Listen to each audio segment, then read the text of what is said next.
আসসালামু আলাইকুম প্রিয় বন্ধুরা, আজকে আপনাদের সাথে কিছু গুরুত্বপূর্ণ হ্যাঁ ভোট এবং না ভোট নিয়ে কিছু কথা বলবো।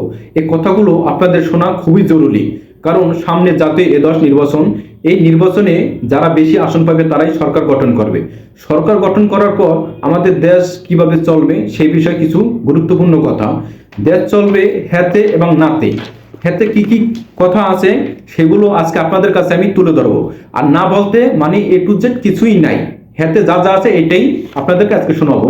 কিন্তু দুঃখের বিষয় একটা কষ্ট হলো যে আমরা তো বাংলাদেশে ইনসাফ বাংলাদেশ কায়েম করতে চাই, কিন্তু এই যে জিনিসটা যারা লেখছে উপদেষ্টা থেকে, এই চিঠিটার ভিতরে উপর থেকে আমার জানা মতে আমার বিবেক উচিলায় এই জায়গায় বিসমিল্লাহির রহমানির রাহিম এই লেখাটা উচিত ছিল, কিন্তু তারা লেখে নাই। যাই হোক, আমি আপনাদেরকে শোনাবো হ্যাঁ ভোটে কি কি আছে, 1 থেকে 12 পর্যন্ত যা যা লেখা আছে সেগুলো আপনাদেরকে শোনাবো। একটু গুরুত্ব সহকারে শুনুন। আপনি কি এমন বাংলাদেশ চান যেখানে হ্যাঁ ভোট খুবই গুরুত্বপূর্ণ?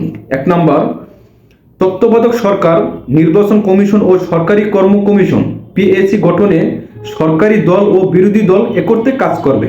2 নম্বর, সরকারি দল ইচ্ছামতো সংবিধান সংশোধন করতে পারবে না। 3 নম্বর, সংবিধানে গুরুত্বপূর্ণ পরিবর্তনের ক্ষেত্রে গণভোটে বিধান চালু হবে।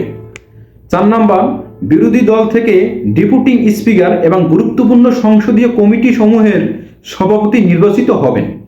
5 নম্বর, যত মেয়াদ হোক কেউ সর্বোচ্চ 10 বছরের বেশি প্রধানমন্ত্রী থাকতে পারবে না। 6 নম্বর, সংসদে নারী প্রতিনিধিত্ব পর্যায়ক্রমে বাড়বে। 7 নম্বর, ক্ষমতার ভারসাম্য প্রতিষ্ঠার জন্য পার্লামেন্টে একটি উচ্চ কক্ষ গঠিত হবে। 8 নম্বর, দেশের বিচার ব্যবস্থা স্বাধীনভাবে কাজ করবে। 8 নম্বর, আপনার মৌলিক অধিকারের সংখ্যা যেমন ইন্টারনেট সেবা কখনো বন্ধ করা যাবে না, সেটা বাড়বে। 10 নম্বর, দণ্ডপ্রাপ্ত অপরাধীকে রাষ্ট্রপতি ইচ্ছামতো ক্ষমা করতে পারবে না।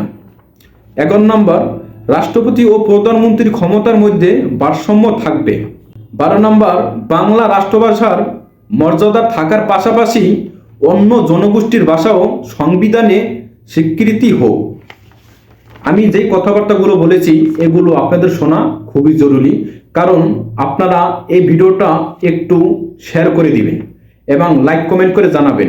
আর আপনারা কমেন্টে মন্তব্য করবেন যে হ্যাঁতে যা যা বলছে তা কি সঠিক বা না ঠিক।